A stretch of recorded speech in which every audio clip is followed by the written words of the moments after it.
18세기 중반 산업혁명이 시작된 영국은 그 어떤 나라보다 활발한 변화를 보였습니다. 기존의 농경산업에서 탈피해 새롭게 등장한 섬유산업은 더 강하고 안정적인 동력을 필요로 했고, 이는 자연스레 증기기관을 비롯해 철강산업이 등장하게 되는 배경이 되었는데요. 이에 철의 수요가 폭증하게 되면서 인근 산지에 수많은 철광석과 고품질의 석탄이 매장되어 있는 웨일스 남부의 작은 농촌마을 머서 티드빌이 큰 주목을 받게 되죠. 곧바로 대규모 제철소들이 설립되면서 새로운 산업화의 전초 기지가 된 머서 티드빌은 지역 노동자들은 물론 이민자들도 대거 유입되면서 유럽 최대의 철 생산 도시로 급부상하게 됩니다. 세계대전 당시 전쟁 물자 공급을 도맡기도 했던 머서 티드빌은 무너지지 않는 철의 도시라고 불리기도 했는데요. 그러나 시간이 지남에 따라 그 찬란했던 영광은 서서히 금이 가기 시작하죠. 1950년대 이후 풍부했던 고품질의 석탄은 고갈되기 시작했고, 깊은 탄층으로 들어갈수록 채굴 비용과 안전 위협이 증가하게 되면서 석탄 산업은 점차 쇠퇴의 길을 걷게 됩니다.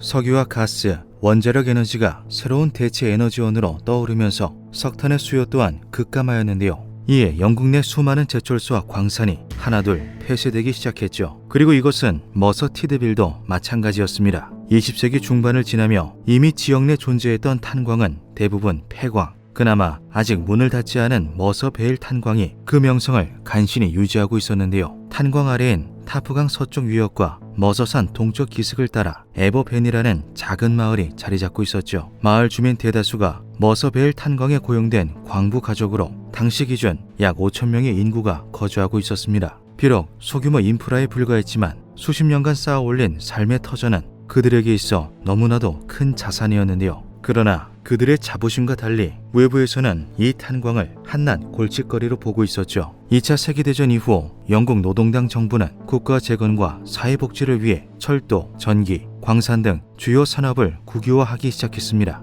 이에 따라 1947년 1월 1일 약 800개 이상의 민간 광산 기업들을 통합해 국립석탄위원회 일명 NCB를 설립하였는데요. 그 결과 머서베일 탄광도 NCB의 통제하에 놓이게 되죠. 이후부터 광산 운영에 대한 전반적인 안전 점검은 왕립 광산감독청에서 담당하게 됩니다. 이 말인즉 운영 주체와 감독 주체가 서로 달라 사고 발생 시 책임 소재가 불명확하다는 의미이기도 했는데요. 문제는 NCB 내부에서 이 탄광을 효율성이 떨어진다고 생각해 방치하고 있었다는 것과 감독청 역시 NCB의 판단을 신뢰한다는 이유로 광산 관리에 점차 소홀해졌다는 사실이었죠. 결국 마을 주민들의 관심 외에는 찬밥 신세가 되어버린 머서베일 탄광은 시간이 지나면서 점차 표면적인 문제가 드러나게 됩니다. 바로 탄광의 쓰레기라고 불리는 폐석이었죠. 탄광에서 석탄을 채굴할 때는 필연적으로 흙과 석회암 등 상품 가치가 없는 폐석이 발생합니다. 현대에는 이러한 폐석들을 수거해 따로 처리하는 것이 일반적이지만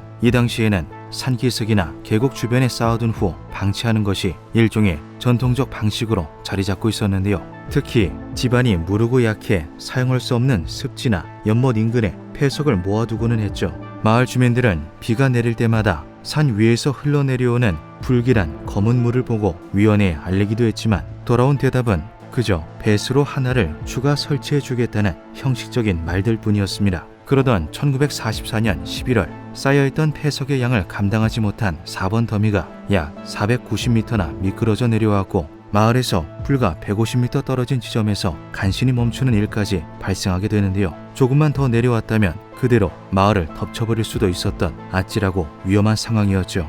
이처럼 한 차례 고비가 있었음에도 불구하고 머서베일 탄광의 폐석은 아무런 후속 조치 없이 계속 쌓여만 갔고 1960년대 이르러서는 총 7개의 폐석 더미가 능선을 따라 놓이게 됩니다. 그 총량은 무려 약 200만 세제곱미터로 올림픽 수영장 800개에 달하는 엄청난 분량이었는데요. 이는 당연하게도 집안이 약한 습지가 안전하게 견뎌낼 수 있는 무게가 아니었죠. 결국 1958년에 만들어진 7번 더미를 제외하고 다른 더미들은 모두 폐쇄 조치되었지만 문제는 7번 더미 역시 이미 적재량이 너무도 많았다는 사실이었습니다. 34m 높이로 적재된 폐석의 양은 22만 7천 세제곱미터로 대형 덤프트럭 22,700대가 있어야만 실어 나를 수 있는 양이었는데요. 그 중에는 물과 섞이면 진흙처럼 흐르는 고위험성 폐기물 슬러지도 대량 포함되어 있었죠. 1963년 11월 7번 더미가 집안 약화로 인해 한 차례 무너져 내리며 슬며시 경고를 전합니다. 불안해진 마을 주민들은 석탄위원회에 민원을 넣어 안전한 조치를 취해줄 것을 요구했지만 돌아오는 대답은 같았습니다. 네네, 확인해보고 배관 정도만 추가 설치해드릴게요. 이렇듯 관계자들이 안일한 태도로 상황을 외면하는 동안 폐석 더미들은 서서히 그 몸집을 키워나갔는데요. 머지않아 이것이 검고 거대한 파도가 될 거라고는 그 누구도 상상하지 못했죠. 1966년 10월 에버벤 마을에 3주 동안 집중 호우가 내립니다. 폭우는 주변을 둘러싼 산지와 계곡을 만나면서 그 마을을 그야말로 물의 도시로 만들어버렸는데요. 10월 20일 밤 폭우에 견디지 못한 7번 더미 꼭대기에서 돌덩이들이 떨어져 내리기 시작했고 언덕으로 폐석을 운반하던 레일마저 무너지고 말았죠. 10월 21일 오전 7시 30분 가장 먼저 현장에 도착한 작업자들이 이 같은 상황을 발견하고 상부에 보고합니다. 그럼 오늘 작업은 그냥 쉬는 걸로 하고 다음 주에 새로운 더미를 하나 더 만들죠. 돌아온 대답은 이번에도 태평하게 그지없었는데요. 윗선의 지침을 따를 수밖에 없었던 근무자들은 결국 아무런 조치도 취하지 못한 채 집으로 돌아가게 되죠. 오전 9시 15분 7번 더미가 제 위치를 벗어나 서서히 흘러내리기 시작합니다. 하나의 거대한 고체처럼 쌓여 있었던 폐석 더미는 3주간 내린 비로 인해 내부까지 흠뻑 젖어 이제는 흐물거리는 액체와 같이 변해 있었는데요. 흐르기 시작한 토사의 양은 전체의 3분의 1에 해당하는 약 16만 8천 톤이었죠. 오전 9시 20분 언덕을 타고 흐르며 가속이 붙기 시작한 폐석 더미는 최대 시속 34km의 속도로 마을을 향해 쏟아져 내려오기 시작합니다. 안타깝게도 마을 사람들은 이러한 사실을 전혀 모르고 있었을 뿐더러 언덕 바로 아래 위치한 판트글라스 초등학교에서는 이제 막 등교를 마친 아이들이 해맑게 출석을 부르고 있었는데요. 이윽고 매설되어 있던 상수도관 2개를 연달아 파괴시키면서 한 번 더 대량의 물이 유입된 토사들은 약 9m 높이의 거대한 석탄 파도를 세우며 폭주 기관차처럼 에버벤 마을로 돌진 판트글라스 초등학교를 순식간에 집어삼켜버렸죠. This is BBC One. We are now returning to the newsroom. Disaster struck suddenly this morning at the small Welsh coal mining village of Aberfan, near Merthyr Tydfil. At 20 minutes past 9 this morning, a huge coal tip bearing some 40-odd thousand tons of coal moved. Thousands upon thousands of tons of piled up coal waste, soaked by rain, suddenly slumped down in an oozing mass on the Pantgrass Junior School and a row of nearby houses.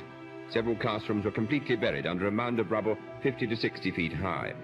평화로웠던 마을을 한순간에 검게 물들인 폐석 더미들은 그야말로 죽음 그 자체였습니다. 참사의 피해자가 어린 아이들이라는 사실을 알게 된 마을 사람들은 경악과 분노를 금치 못했는데요. 혹여나 내 아이가 저 아래 있을지도 모른다는 절규와 비명이 뒤섞인 초등학교 앞은 생지옥과 다름없었죠. 이 밖에도 사고 소식에 놀라 달려나온 주변 마을 사람들과 언론사 기자들로 현장은 이미 통제 불가능한 지경이었습니다. 상황을 전해들은 소방당국과 지역병원, 민방위대 요원들은 곧장 장비를 챙겨 판트글라스 초등학교로 출동했는데요. 축축하다 못해 질척거리게 달라붙는 검은 파도는 대체 어디서부터 구조 작업을 시작해야 하는지 가늠할 수조차 없게 만들었죠. 폐석 잔여물이 계속해서 흘러내리고 있는 상태였기 때문에 추가적인 붕괴가 발생할 가능성 또한 매우 높았습니다. 결국 피해를 최소화하기 위해 석탄 더미들을 직접 손으로 퍼내는 방법을 선택하게 되는데요. 오전 9시 50분 검은 흙먼지가 뒤엉킨 잔해 속에서 한 명의 어린 소녀가 구출되죠.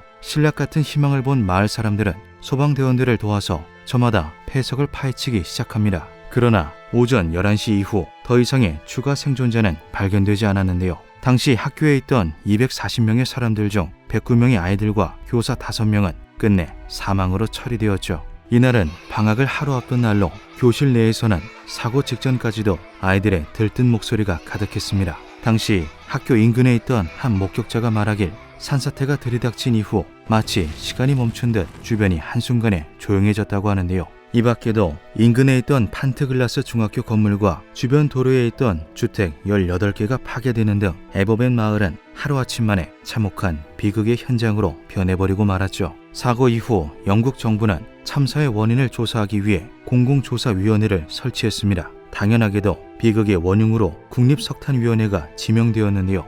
1. 이 참사의 책임은 전적으로 국립석탄위원회에 있다. 2. 폐석 더미 관리 정책이 전혀 존재하지 않았으며 이것이 이 참사의 근본적인 원인이었다. 3. 영국은 물론 세계 어느 나라에도 폐석 더미의 안전에 관한 입법이 시행되고 있지 않았다. 하지만 문제는 국립석탄위원회가 정부가 운영하는 국영기관이었기에 고발이 사실상 무의미하다는 것이었죠. 때문에 이러한 진상조사 역시 직접적인 법의 심판을 위해서가 아닌 행정적 절차에 불과했습니다. 결국 현장 감독이 부실했다는 이유만 적용, 총 9명의 NCB 직원들이 공무원 징계 중 가장 가벼운 처분에 해당하는 견책 조치를 받았는데요. 한때 찬란한 영광과 풍요로 가득했던 철의 도시에서 발생한 참사는 오늘날까지도 잊히지 못한 채 기억되고 있죠. 기묘한 밤이었습니다.